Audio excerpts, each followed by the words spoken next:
भाई तुम आगे बढ़ो, हम तुम्हारे साथ हैं। चैतर भाई तुम आगे बढ़ो, हम तुम्हारे साथ हैं। चैतर भाई तुम आगे बढ़ो, हम तुम्हारे साथ हैं। चैतर भाई तुम आगे बढ़ो, हम तुम्हारे साथ हैं। चैतर भाई तुम आगे बढ़ो, हम तुम्हारे साथ हैं। जब बात अब डरती है।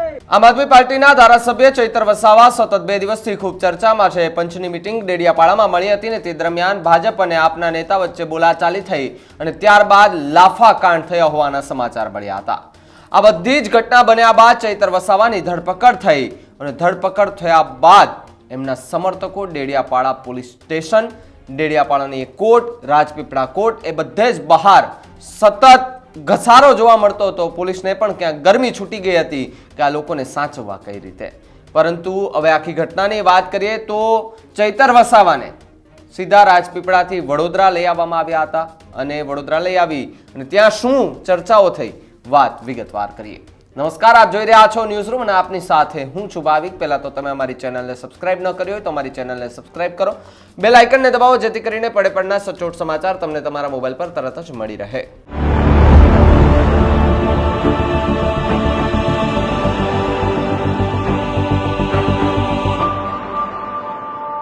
ચૈતર વસાવા આદિવાસી સમાજના મુદ્દાઓને લઈને સતત અવાજ ઉઠાવતા અને લડત લડતા, આંદોલન કરતા, વિરોધ કરતા એ ધારાસભ્ય તમે ક્યારેક જોયા હશે, અધિકારીઓને ખખડાવતા તમે જોયા હશે। પણ આજે એ જ ચૈતર વસાવા પોલીસની અંડરમાં છે, પોલીસ સ્ટેશનમાં છે। સતત 2 દિવસ થઈ ગયા। એમના પર આરોપ છે કે એમણે સંજય વસાવા નામના ભારતીય જનતા પાર્ટીના એક નેતા પર હુમલો કર્યો અને જે ગ્લાસ આવે કાચનો એના વડે હુમલો કર્યો અને એમને સામે ફરિયાદ નોંધાવી। સંજય વસાવાએ કે મને જાનથી મારી નાખવાની કોશિશ કરી છે। આ ઘટનાને જોઈને પોલીસે પણ ફરિયાદ નોંધી અને ફરિયાદ નોંધ્યા બાદ ચૈતર વસાવાની ધરપકડ થઈ ત્યારે ખૂબ ભયાનક એવા દ્રશ્યો સામે આવ્યા કે ચૈતર વસાવાના સમર્થકો એ પોલીસની જીપ પર ચડી ગયા, ચોંટી ગયા કે અમે નહીં લઈ જવા દઈએ। છતાં પણ પોલીસ ત્યાંથી એમને રાજપીપળા લઈ ગઈ। રાજપીપળાથી સમાચાર મળે છે કે ગત રાત્રે વડોદરા લઈ આવવામાં આવ્યા હતા। હવે જ્યાં આખી કાર્યવાહી છે તે કરવામાં આવ્યું છે। તેમના ચૈતર વસાવાના જે સમર્થકો છે એ વડોદરા પહોંચ્યા, ત્યાં પણ નારેબાજી કરી હતી। પહેલા એ વિડીયો જુઓ કે જેમાં ચૈતર વસાવા પોલીસ સ્ટેશનની અંદર હતા અને બહાર જેમના સમર્થકો હતા, એમના લોકો હતા, તેમના દ્વારા શું નારા લગાવવામાં આવ્યા। चैतर भाई तुम आगे बढ़ो, हम तुम्हारे साथ हैं। चैतर भाई तुम आगे बढ़ो, हम तुम्हारे साथ हैं। चैतर भाई तुम आगे बढ़ो, हम तुम्हारे साथ हैं। चैतर भाई तुम आगे बढ़ो, हम तुम्हारे साथ हैं। चैतर भाई तुम आगे बढ़ो, हम तुम्हारे हैं। चैतर भाई तुम आगे बढ़ो, हम तुम्हारे साथ हैं। चैतर भाई तुम आगे बढ़ो, हम तुम्हारे साथ हैं। चैतर भाई तुम आगे बढ़ो, हम तुम्हारे साथ हैं। चैतर भाई तुम आगे बढ़ो, हम तुम्हारे साथ हैं। चैतर भाई तुम आगे बढ़ो, हम तुम्हारे साथ हैं। जब बात अब डरती है। चैतर भाई तुम आगे बढ़ो, हम तुम्हारे साथ हैं। चैतर भाई तुम आगे बढ़ो, हम तुम्हारे साथ हैं। चैतर भाई तुम आगे बढ़ो, हम तुम्हारे साथ हैं। चैतर भाई तुम आगे बढ़ो, हम तुम्हारे साथ हैं। चैतर भाई तुम आगे बढ़ो, हम तुम्हारे साथ हैं। जब बात अब डरती है। चैतर भाई तुम आगे बढ़ो, हम तुम्हारे साथ हैं। चैतर भाई तुम आगे बढ़ो, हम तुम्हारे साथ हैं। चैतर भाई तुम आगे बढ़ो, हम तुम्हारे साथ हैं।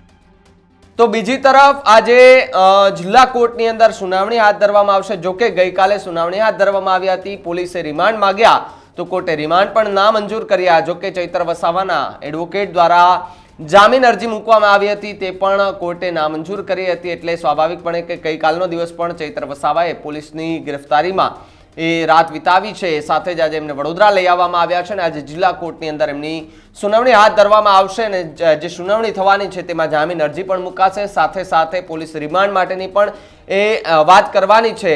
હવે કોર્ટ કયો નિર્ણય આપે છે, શું જામીન આપે છે કે કેમ, કે પછી પોલીસને જે રીતે રિમાન્ડ માંગ્યા છે એ રિમાન્ડ મંજૂર કરે છે કે કેમ, એ તો આજે કોર્ટના નિર્ણય પછી જ ખબર પડશે। પરંતુ ચૈતર વસાવાની જે લોકપ્રિયતા છે, જે વિસ્તારમાં આદિવાસી સમાજના પ્રશ્નો ઉઠાવતા જોવા મળતા હોય છે, તે રીતના હવે એના પર એવા આરોપ નાખવામાં આવી રહ્યા છે કે જે ચૈતર વસાવાએ મનરેગા કૌભાંડને ઉજાગર કર્યું, કૌભાંડ બહાર લાવ્યા, એ માટે થઈને ભારતીય જનતા પાર્ટી દ્વારા એમને ફસાવવામાં આવી રહ્યા છે.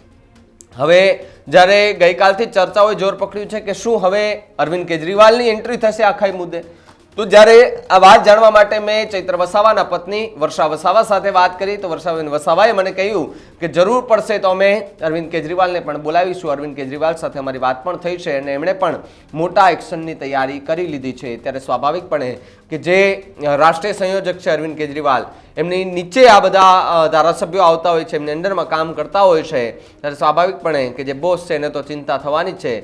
શું ખરેખર અરવિંદ કેજરીવાલ આવવાના છે? જો અરવિંદ કેજરીવાલ આવે તો ગુજરાતનું રાજકારણ ફરી એકવાર ગરમાય. એની અસર શું સીધી જ 2027ની ચૂંટણી પણ પડે? સૌ કોઈની નજર અત્યારે એ આદિવાસી પટ્ટા પર છે. ઉમરગામથી અંબાજીનો જે પટ્ટો છે એ પટ્ટા પર છે. ખાસ કરીને ડેડિયાપાડાના ધારાસભ્ય ચૈત્ર વસાવા ખૂબ ટ્રેન્ડમાં ચાલે છે. જો કે ચૈત્ર વસાવા આમ તો ટ્રેન્ડિંગ માણસ છે. એ કંઈક પણ નાનું મોટું કામ એવું કરે અથવા તો અધિકારી સાથે ઝઘડો કરે તો એ વિડીયો તરત વાયરલ થઈ જતો હોય છે. આદિવાસી સમાજ એમની સાથે હરમેશ ઊભો હોય છે, આપણે પણ જોયું છે. ત્યારે આ વખતે પણ આદિવાસી સમાજ અને સાથે સાથે જેમના સમર્થકો છે એ બહોળી સંખ્યામાં એમની સાથે ત્યાં જોડાયા હતા. મહત્વની વાત છે કે જે ધરપકડ કરવામાં આવી છે અને તેને લઈને કોર્ટમાં આજે સુનાવણી હાથ ધરવામાં આવશે. જિલ્લા કોર્ટ આજે શું સુનાવણી અને શું ચુકાદો આપે છે એ ચુકાદા પછી જ ખબર પડશે, કોર્ટના નિર્ણય પછી જ ખબર પડશે. આખી વાતને તમે કેવી રીતે જુઓ છો કમેન્ટ બોક્સમાં ખાસ લખજો. જોતા રહેજો ન્યૂઝ રૂમ. નમસ્કાર.